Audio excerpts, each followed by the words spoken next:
Buti may paupahan din pala dito. Hi! Kumusta? Long time no see. Okay lang? Dito kami ulit. Okay lang mag-video? Okay lang. Kumusta si Mother? Hello, Mother. Magkamukha kayo ng mama mo. Salamat. Nandito kami kasi may pinapabigay si Sir Marcelo Binluan. Sino po yun, sir? Yung sponsor nyo. Iba po yan. Ay, iba. Oh, siguro. Kasi hindi po siya nagpapakilala kung sino siya eh. Yung nagbibigay sa'yo. Okay. Ayaw niya pong sabihin kahit yung pangalan or first name niya lang. Oh, yung nagpapadala sa inyo. Okay. Sige, upo ka, ma'am. Para mapag-usap man lang tayo. Si Nanay. Nay, upo ka po dito. Lapit ka na. Okay lang. Galing kami doon sa inyo. Yes, sir. Bakit ngayon napunta dito na? Para lang po sa pag-aaral, sir. Para malapit din po sa school. Okay. So, kumusta ang pag-aaral mo? Maayos naman po. Medyo stressful na po ngayon kasi second year na po. Oo, ganun talaga. Habang tumataas, talagang dumadami yung activities. Yes po. Pero alam ko kayang-kaya mo yan. Focus lang. Yes po. Di ba? Si Nanay naman. Mother, kumusta ka naman po? Okay rin. Okay lang si Mother. Oo. Medyo maganda-ganda yung kinaroroonan nyo dito ngayon.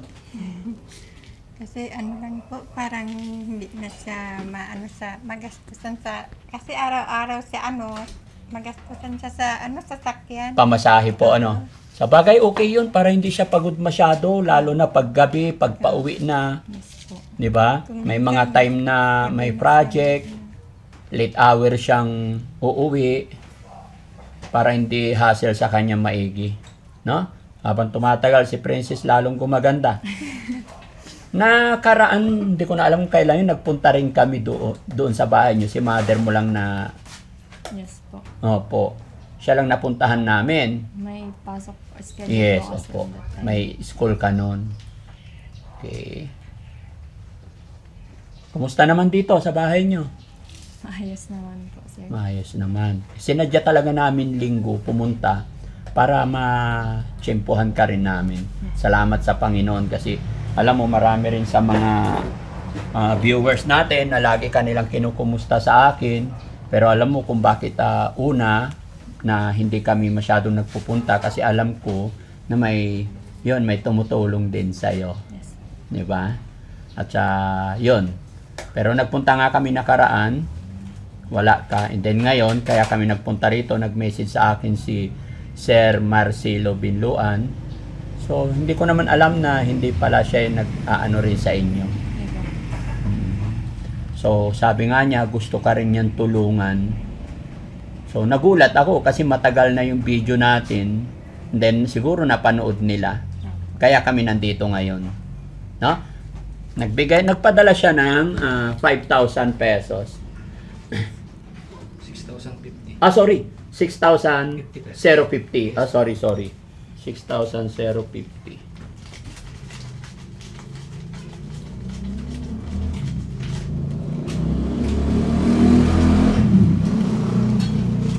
Ayan. Sabi ni Sir Marcelo, pandagdag sa pang-aral mo.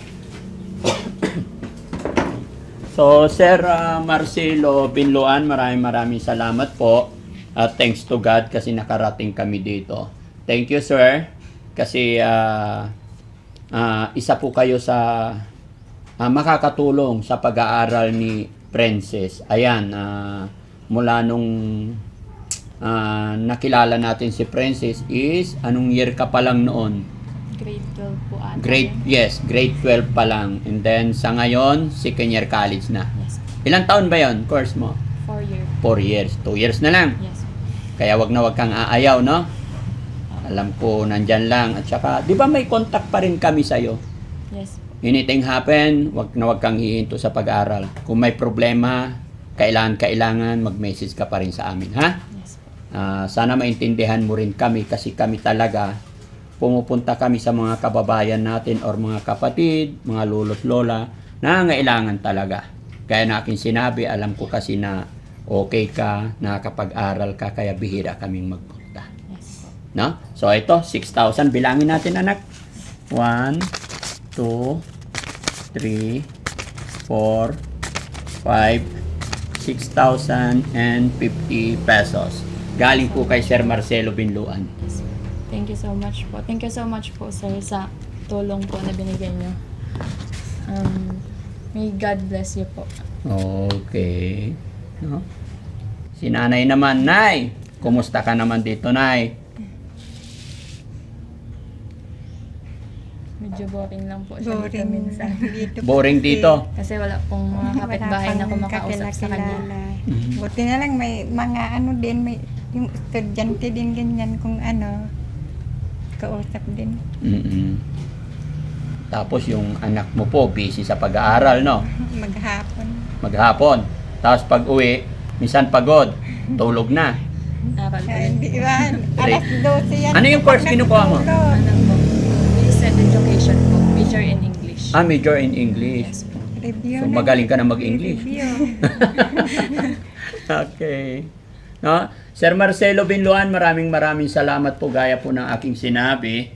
Salamat po sa tiwala at suporta nyo kay Daddy Frankie. Alam ko po hindi po biro-biro at napakalaking bagay po yung pinadala nyo 6,000 mga katulong kay Princess. Laking karangalan din kay Daddy Frankie kasi kahit hindi po tayo lubusang magkakilala, sa social media lang po tayo nagkakilala, ay pinagkakatiwala nyo sa akin ang inyong mga pinaghirapan. Alam ko kailan ba dumating to? May 15 days na, wala pa naman. Mga lagpas 15 days na to na pinadala nila. Hindi lang kami makapunta-punta kasi busy rin kami. Kaya pasensya na sa lahat po ng mga nagpapadala sa amin. Kung hindi namin na-upload agad, ipaumanhin ninyo po. Pero makakarating at makakarating dahil lahat po ng dumarating padala nyo is nakalista po yan sa libro. No? Kaya maraming salamat po. Dalawa lang kayo nakatira dito. Yes po. Tapos may mga ibang borders din po. May ibang borders din. Mga students din po. Ay, estudyante rin. Mabuti may mga paupahan na rin pala sa lugar na to. No? Yes po. Mahal din ba renta dito? 1K per head po. So 2,000 sa inyong dalawa. Kayang-kaya. Magaan lang. Pera pa ilaw tubig o including? Para pa po yan. Pera pa. Oh, galing, no? Kumusta naman ang pagkabuhayan nyo? Maayos naman po kasi nung summer vacation po is nagtrabaho po ako sa munisipyo. Nakapasok naman po sa awa ng Diyos. So ngayon, wala kang trabaho. Wala po. Talagang Tapos full. tinatry ko din po, may bago pong offer yung munisipyo po about sa tutor po. At trinay ko pong mag-apply ngayon. Try ko pong pagsabay yung pag-aaral and work po. Kung makuha po, kung sakali. Okay. Kaya mo yan, laban lang para sa nanay mo, no? Yes po. Kawawa si nanay. Pagka iniwanan mo or ano. Kaya kailangan magkaroon ka talaga ng kailangan makatapos ka. Then, mabigyan mo ng maayos si nanay. Di ba, Nay? Kumusta naman si nanay? Saan mo gusto tumira, Nay? Dito o doon sa kubo-kubo mo doon? Dito lang muna po para masamahan ko anak ko. Gusto mong masama? Ayaw din niya akong iwan doon. Opo. Oo, iba pa rin pagkasama nyo yung anak nyo kasi dalaga pa naman. Iba na ang panahon. Mag-iingat po tayo parati, no? Lagi tayong magdarasal. Lalo pat yung nabalitaan ko kay uncle mo na nagka-problema kayo dun sa bahay mo. Ay, sinabi nila po. Opo. Nakwento ni tatay. Hinatid kami dito ng tricycle kasi nagpunta kami doon, di namin alam dito. Yes po. Kapatid nyo po na, yung nagatid. Kapatid, Yung may tricycle. ay, yung kapit ba doon sa ano? Oh, yung gwapo. Ayun yun, yung gwapo. Sir, salamat sa paghatid sa amin. Kapatid nyo ba yon? Oh, Oh, yun pala eh. Ano Kuya. pangalan ng kapatid nyo? Kuya Marcelino. Kuya Marcelino, salamat po, Ayan. Pero syempre, dahil nag-aaral si Princess, magbigay din naman ako para kay nanay. Nanay, magbibigay ako allowance ni nanay. No? Para tumaba si nanay, payat si nanay. Ano? Kumain ka na, Nay. Anong ulam mo kaninang tanghalian? Isda po. Anong luto? Prenito. Ay, pinirito. Ayan, magbigay din si Daddy Frankie, mga kababayan. Dahil gusto ko talaga makapagtapos ng pag-aaral si Princess. Lalo na itong batang ito ay talagang napakatyaga, napakasipag niya mag-aral. Kaya i-bless ka pa ni God. Sana makayanan mo. Yes. Lagi mong tatandaan, pag may tiyaga, may nilaga. At hindi araw-araw ganito ang buhay natin. Di ba, Nay? 1, 2, 3, 4, 5,000, Nay. Pambili mong ulam. Thank you po. Walang anuman po. Ano ba ang gusto mong ulam mamayang gabi, Nay? Kahit ano na lang po. Bulalo. Magpabili ka kay Princess ng pata. Isang malaki para ilaga nyo later tonight. O mamayang gabi, pag ilaga nyo yun, hindi pa ganoon kalambot, sabaw lang muna. Bukas ng umaga, pakuluan nyo, o sabaw ulit. Tapos tanghali, malambot na yon hanggang gabi. Ha? Tagal. Oo, ganun yun para makatipid konti. At least nakapagsabaw. Tumaba si nanay tsaka si Princess. Oh, slim masyado. Na? Okay, so ayan, maraming salamat po mga kababayan. Princess, anong masasabi mo't nakapasyal ulit ang Team Daddy Frankie? Maraming salamat po at lagi po kayong ginagabayan ng Diyos para tumulong po sa ibang tao. Sana po ay siya na lang po yung bahalang magbigay ng lahat ng or magbalik ng lahat ng tulong na binibigyan niya po, hindi lang sa amin but also sa ibang tao din po. Okay, very good. Si nanay, happy ba si nanay na napasyal kami dito? Mhm.